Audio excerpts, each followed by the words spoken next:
The day is December 24th, 1896. Most people that day were sitting with their little cups of hot chocolate, sitting with their family, probably around a fire, talking about how they want one of those new quadricycles that Henry Ford has been working up for Christmas. But this man wasn't doing that. In fact, this day he was actually releasing a movie, and I don't know if you ever heard about him, he's kind of a big deal. His name was George Méliès. You know, the guy who released 1902's A Trip to the Moon and also 1904's The Impossible Voyage, you know, two of the probably most important sci-fi movies to the genre.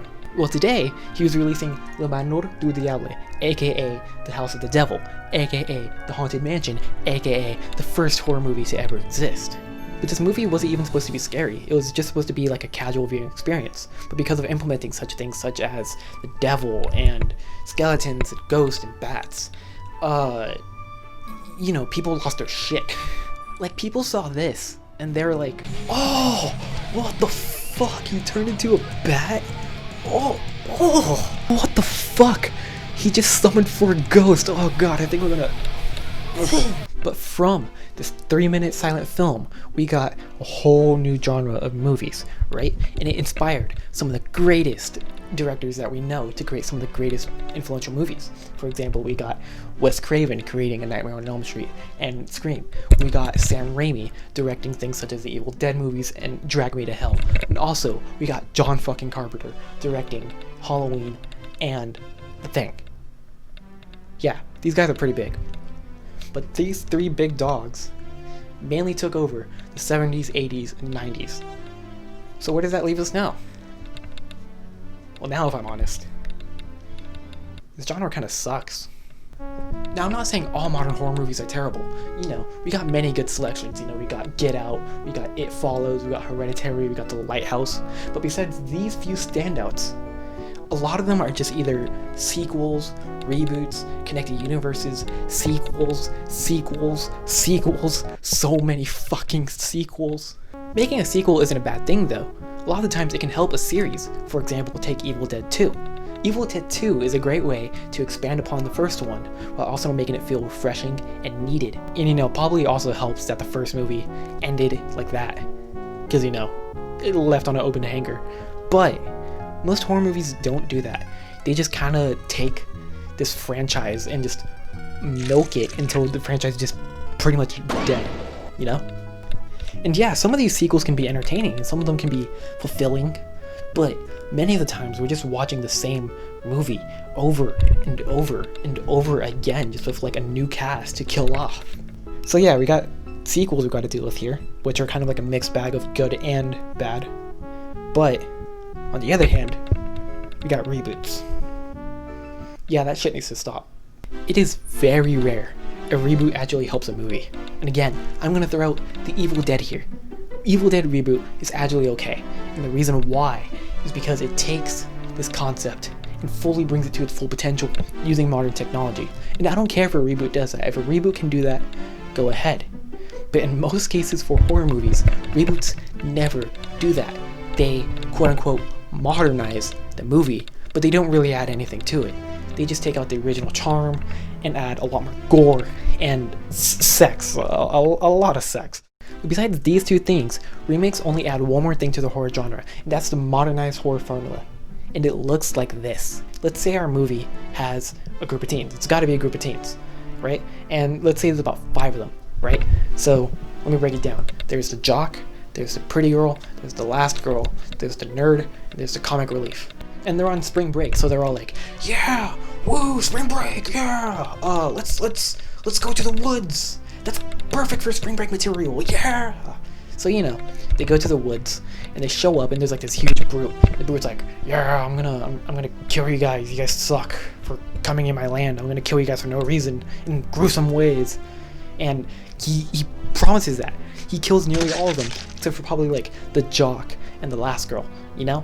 And somehow, the 2 overcome the big brute because they learn to overcome their fears and the power of friendship.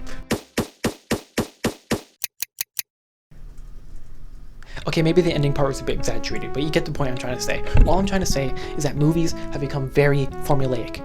And yeah, like I said earlier, there are some good ones that go and break away from that formula and create unique and interesting plots, but a good majority of them don't do that. They just add the same writing tropes over and over and just add jump scare after jump scare, and it just becomes predictable. And if I can predict when your movie is gonna have a jump scare, then you need to fix your movie, dude, because I should be scared, not be like, oh yeah, there's like a jump scare happening in like 5 seconds. Great. That was awesome. And seriously, what's the point of watching these movies if they're not even gonna do the thing that they're supposed to do? I'm just left with like a very basic plot and just teenagers dying. I don't want to watch that. I want to watch that. But it's not a downhill trend. Like what I said, there is a handful of movies that elevate the genre to new heights, right? And after watching many of these movies, both successful and unsuccessful, I think I can provide 3 ways to help this genre revitalize itself. Number 1, I think this one is pretty self-explanatory, but we need to stop making any unneeded sequels or reboots. Emphasis on unneeded. Because if we want to break away from all these past stories, from all these past tropes, we need to start new, we need to start fresh. Personally, in my opinion, I believe that many of these great franchises fall off because of their overabundance of sequels or reboots that just ruin this concept. Maybe 1 or 2 sequels for Nightmare on Elm Street, maybe 1 sequel for Scream, 1 sequel for Friday the 13th, But do we need 4 Screams? No. Do we need 5 Freddy movies? No. Do we need fucking... nearly 13 Friday the 13th movies? Not at all. No, we don't. But at the same time, I get it. I get that this is kind of unreasonable, this request right here. Because I know how hard it is to try to create something new in an era that a lot of things have already been done already. But is it impossible? No. As we've clearly seen before, you can make a whole bunch of unique and interesting plots. You just have to bend it the right way. And I think that's how we go into our next segment. Number 2. I think probably this solution right here is probably my main theme from the video. But what I realized is that a lot of horror movies don't look from the past and take inspiration, but they kind of look from the past and kind of just take in general. Here's what I mean on that. Rather than instead of looking at something and like taking inspiration and expanding upon that idea, they kind of just go, hey Kyle, I kind of need help writing this movie. I have like these cool monsters in mind, but I don't know where to take it. I don't know how to make them special either. Yeah. Okay. You know that movie A Quiet Place? Yeah. That, but with eyes. Kyle, you're a fucking genius.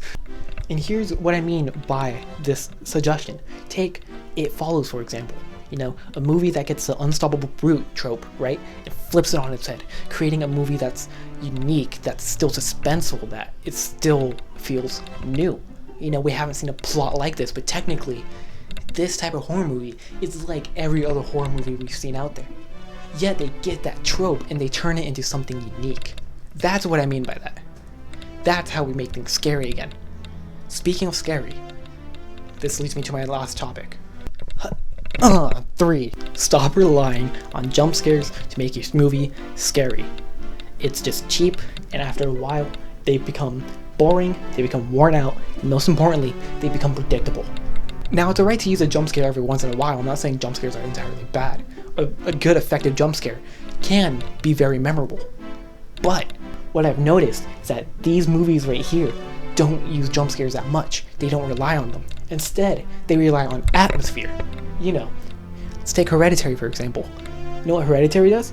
Hereditary hardly uses jump scares until the end. Hereditary goes and actually builds suspense and builds this unnatural feeling to the point where it creates this uncomfortable atmosphere when you're watching it.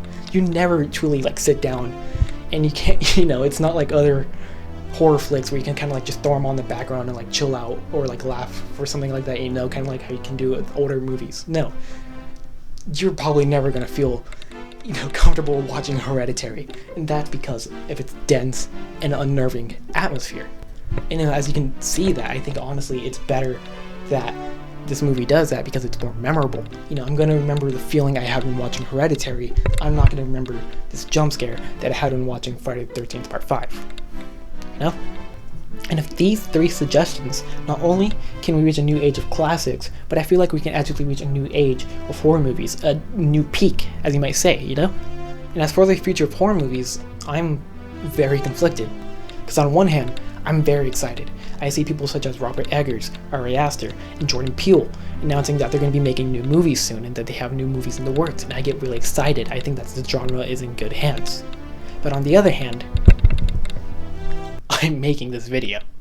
But seeing things such as the new Scream 5, Texas Chainsaw Massacre, has got me worried, and maybe my suspicions may be right that this genre is fizzling out. I could be overanalyzing this. If you agree, let me know, or if you disagree, also let me know in the comments. If you like this video, leave a like and subscribe. As far as I know, I'm done talking. Bye.